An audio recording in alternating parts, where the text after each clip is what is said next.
Hello. This is just a video to show the issues with the Microsoft localizer system. This happens pretty much every time you fly, especially to Innsbruck, where the localizer and glide path have to be intercepted at around 20 miles. Asobo have set a sort of 75% of localizer range for the glide path, which is inaccurate and it's not to the real world. As realistically, you can pick up a localizer glide path signal well out to 50 miles or so. It may just only be certified to 25. So the fact that we can only pick up glide paths in the simulator at around 15 miles, depending on the localizer range, is not very realistic. So we're going to try and fix that. You can see now already I've got OEV Oscar Victor tuned 111.10, and we can see the localizer at 22.6 miles, but we can't see the glide path, which is not realistic because I've done this in real life, and you can see that glide path out to 30 miles. You just can't rely on it, but it's still there. So we're going to turn around now to our Rattenberg and Advig and perform the localizer approach to runway 26. So we'll turn right now, heading 80. And reduce down to our approach speeds.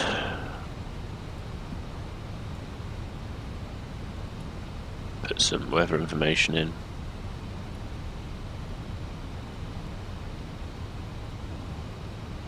.280 at 6. The temperature is -2. Can confirm, chilly outside today. And 028. That's also confirmed. Charts wise, just go to Navigraph, find the localizer approach, runway 26. It's localizer Romeo, we're using the RNAV most approach, and let's say 2450 today.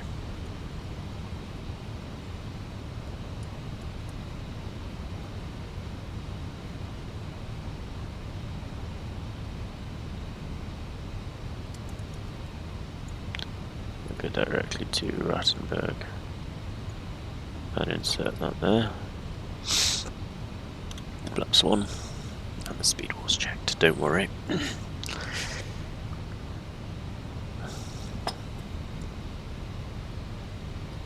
So yeah, you can see now we've got no information, we haven't even got a DME, which is also unrealistic. By Rattenberg you would start to see localizer signals by a long way. So that's also unrealistic. I would say if Asobo could force fix all the ranges to around 40 miles, that would probably be accurate, but then at airports like Chicago O'Hare you have a 50-60 mile localizer range. So same at Los Angeles, you know, if you get told to cleared ILS from position which is at 8,000 feet, you're going to be 30-40 miles out, and that isn't accurately simulated at the moment, so that would be nice, to be honest. The range of the localizer is not equal to the approved range. However, this is due to mountains. The coverage of localizer OEV and DME is restricted to 27 nautical miles within 10 degrees of the unbound track. Caution advised outside this area as reflections exist. So what they're saying is, outside of that range, you can still get the localizer, but you have to exercise caution preceding it. So again, that is something that isn't well modelled in the simulator, because they assume outside of the certified or approved range there is just isn't a localizer, and that's just not how electromagnetic waves work. I'm sorry, they travel for infinity unless a mountain gets in the way, guaranteed. But I don't think that's going to be simulated very easily, and at the same time, generally when you're flying instruments into this area, you are going to generally pick up the localizer. It might be a bit needly, it might kind of whiz left and right a bit when you're outside of the range, but you're still going to get it. So yeah, we're now coming in. We've got, let me just do a fix. Progress page to LOE 26. So we've got 24 miles to go, and actually I haven't got the localizer anymore. Now the localizer range has just come up. I can't intercept the localizer itself. Again, this is unrealistic from this position in a real plane. I've had full localizer. There, now it's just arrived. So it's only come into view at 24 miles. We still don't have a glide path. Again, I don't think this is realistic, as we have about 5 miles to go until we need to intercept the glide path. So we descend down to 9,500. That's our descent here, and now this is a limitation that I'm going to demonstrate, and I'm going to show the workaround, because unfortunately there has to be a workaround. So basically what I'm going to do is, instead of setting my final altitude at 9,500 and then intercepting the localizer from final fix 26, which is what I should be doing, so from this position here, you can see here I don't actually have the localizer yet. So how can I intercept the glide? I mean, I don't have the glide path. I'm just getting the localizer now. The glide path still hasn't even shown up, and we're at 21 miles, and we've got 1 mile until we need to intercept it. So I'm an arm approach, but it's not going to do anything. So the only workaround I found in Innsbruck is you just rely on the fact that there is an RNAV. You've got a vertical navigation profile from this point. So I just set a standard descent and 7,000 feet, because I know I'll probably get it around Loch 14, which is inaccurate completely. I mean, if real life crews were only intercepting the glide path at 14 miles, they would be going around every single time, because this is not stabilized approach criteria, especially for Innsbruck, where they actually expect you need to be on LOC and GS at this point. If you're not, bye. We assume faulty equipment, whereas in the simulator we have to put up with that as if it's normal. So yeah, there we go, busting the thing. So we've reached our final fix. We still don't have glide slope information. We're at 18 miles now. The only thing we've got is localizer. I'm going to drop the gear just to bring the speed down. Auto brake medium.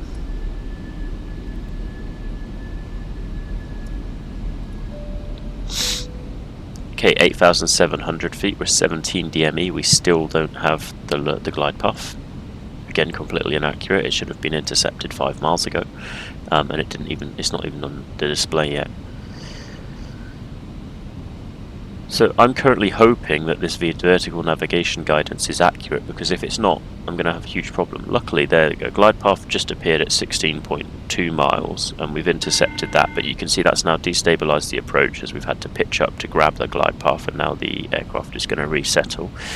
This is fine at this range, and in Innsbruck, realistically, this is such a long flight, and it's alright, but it's not realistic, and I'm not a fan. I'll fly the rest of the approach now, because why not? But it's been a problem since the release of the simulator 2020. Navigraph claimed to have improved it by inputting the correct ranges, as they call them. However, they're not correct, they're just certified ranges, and the problem is a certified range minus 75% is what Asobo will actually simulate in the simulator. So you find yourself with a lot less range on the glide path than you actually require, especially at places like Innsbruck, where you need to be intercepting the glide path well out at 21 miles. I'm just trying to do some maths now. So if we received the glide path, localizer came into range at 25 times 0.75, that gives us an 18.75 mile range on the glide path, which is still too short, and as I demonstrated, the glide path still only came into view at 16. So even the 25% isn't quite accurate, so I feel there's some issue here that needs to be looked into, and my suggestion would be just to bonk all the ranges on all localized glide slope systems out to 50 miles and leave it at that. It allows more realistic operations, despite the fact that yes, it's not certified to 50 miles, but that doesn't mean we can't see it in the plane. You know, you can pick up a VOR signal from 150 miles away if you're at the right altitude. Granted, if you're behind a mountain, you won't pick it up, but again, unless you're planning to simulate reflections in mountains, it's not going to happen. Anyway, that's all over. We will just fly the rest of the approach now. We've got 9 miles, 170 knots, runways in sight. Localizer and glide path are finally captured. Set flaps 3. Coming in over the city or village or town of Hall in Tyrol. This is this one here with the very large station situation going on.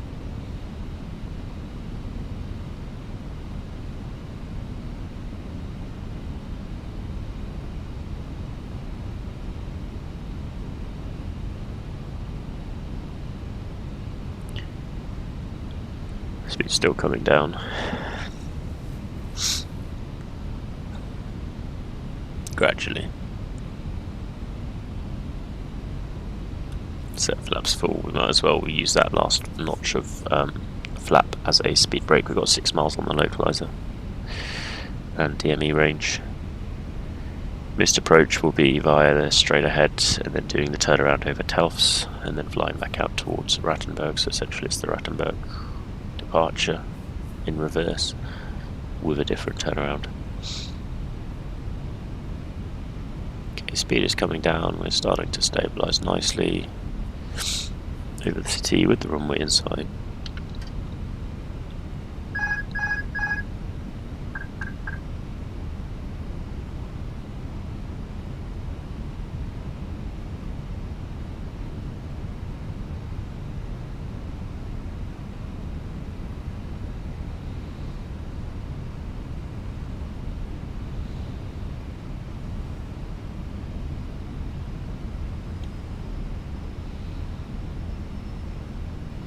So from about this position roughly you would have the bunny lights visible.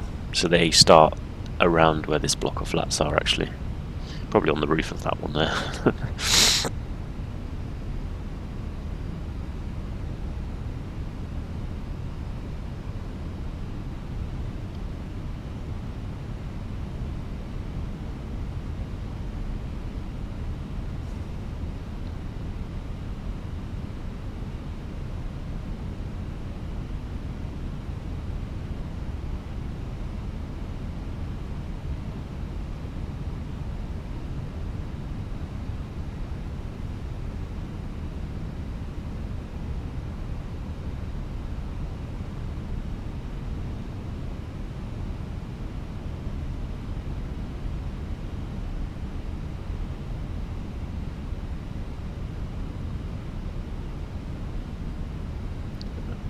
Glide path. We'll start ignoring glide path information now.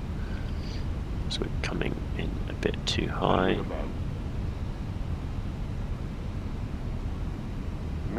Continue. I mean, just before the aiming point, just to get that glide path back. Light slope. Shh. Light slope.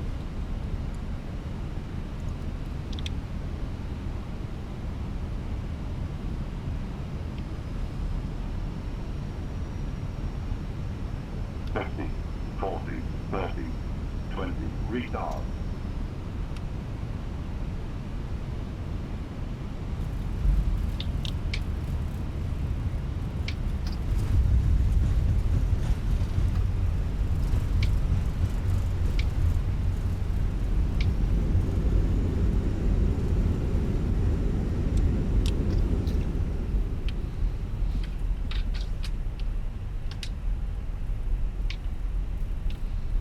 There we go. I think that was one of my smoother landings to date.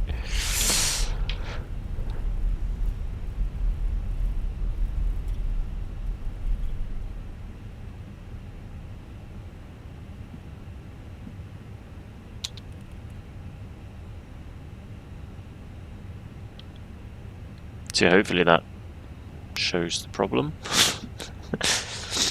But as usual, it's a nice approach to do.